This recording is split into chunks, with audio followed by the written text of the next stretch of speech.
Lucius the Eternal, the master swordsman of the Emperor's children, cursed by Slaanesh with a twisted form of immortality.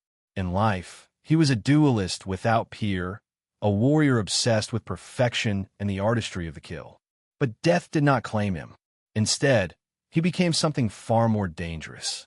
If you kill Lucius and feel even the smallest flicker of pride or satisfaction in the act, his curse will take hold.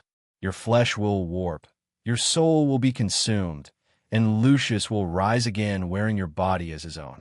Your face, your voice, your skills, all stolen.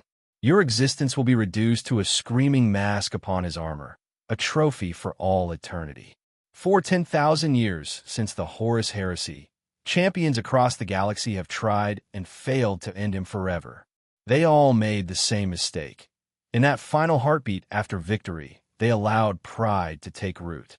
Today, we're looking at 5 warriors who just might have the skill, the willpower, and the cold detachment to kill Lucius and keep him dead. 5. Kaldor Drago, Supreme Grand Master of the Grey Knights. Why he could do it? Drago is more than a space marine.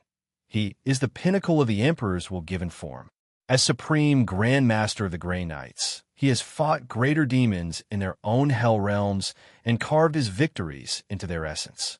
For decades, he has walked the immaterium, surrounded by temptation and corruption, yet remained pure.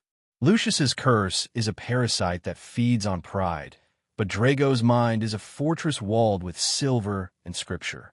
To him, killing Lucius would be no more personal than striking down a plague.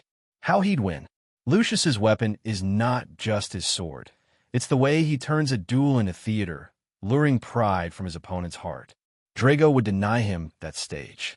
Each strike from Drago's nemesis Force Blade would be delivered with mechanical precision, every parry a calculated step in a litany of banishment. Lucius's taunts would break against psychic wards like waves against rock. And when the killing blow fell, Drago wouldn't even pause to watch him fall. He'd already be moving to the next battlefield, leaving nothing for the curse to grasp. For Vulcan, Primarch of the Salamanders, Perpetual. Why he could do it? Among the Primarchs, Vulcan is unique. His immortality as a Perpetual has stripped away vanity and arrogance, leaving only humility and compassion.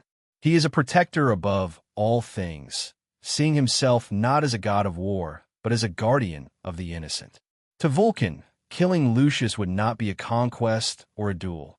It would be an act of mercy, freeing a soul enslaved by chaos. How he'd win? Lucius would come at him like a whirlwind, pouring every ounce of speed and precision into forcing a reaction. Vulcan would simply endure, his massive frame absorbing the flurry of blows. He would not rush, would not rise to the bait. Then, in one decisive moment, he would strike a single crushing blow that would end the fight instantly. No flourish, no drama.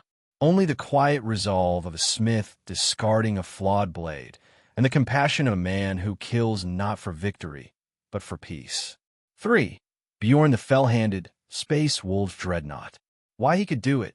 Bjorn is a living link to the time of the Great Crusade, having fought at Leman Russ's side before most of the galaxy's current civilizations even existed.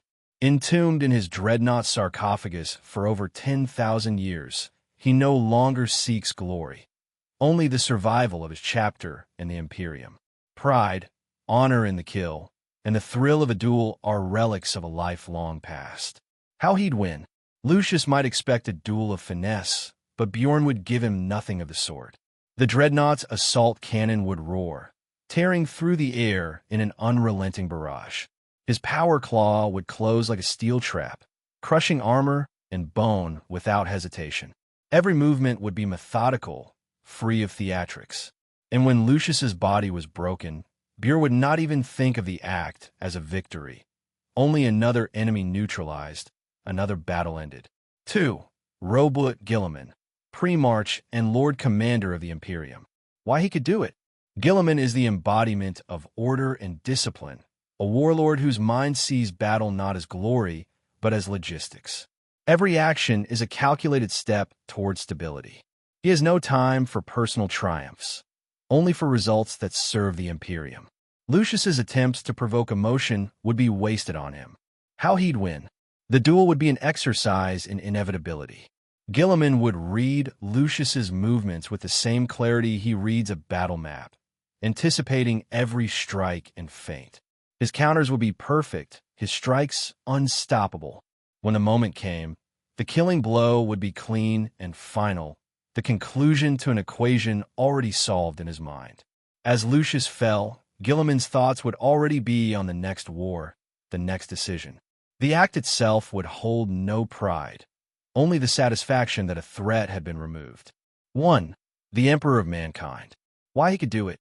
The Emperor's will and psychic power are unmatched in human history. Pride in a single kill is beneath him. His vision spans the fate of humanity itself. Lucius's curse, which feeds on mortal ego, would wither in the face of such absolute self-control. How he'd win? There would be no duel, no contest. With a gesture, the Emperor could unmake Lucius entirely, erasing him from both the material and immaterial planes. The curse would have no moment to act, no flicker of pride to cling to. Lucius would simply cease to exist, as though he had never been. And that's my take on the top 5 warriors who could truly vanquish Lucius the Eternal. Not just defeating him in combat, but ending him in a way that denies his cursed return forever. These are warriors whose discipline, humility, or very nature would leave Slaanish's gift starving, unable to twist victory into resurrection. But what about you? Who else do you think could pull it off? Could an assassin from the Officio Assassinorum succeed, where all others have failed? Could a Xenos warlord like the Silent King of the Necrons or the Tyrannid Hive Mind find a way? Or do you believe Lucius's curse is truly unbreakable? Let me know in the comments. I want to hear your theories, your wild cards, and your counterarguments. Because in the grim darkness of the far future, no duel is ever just a duel.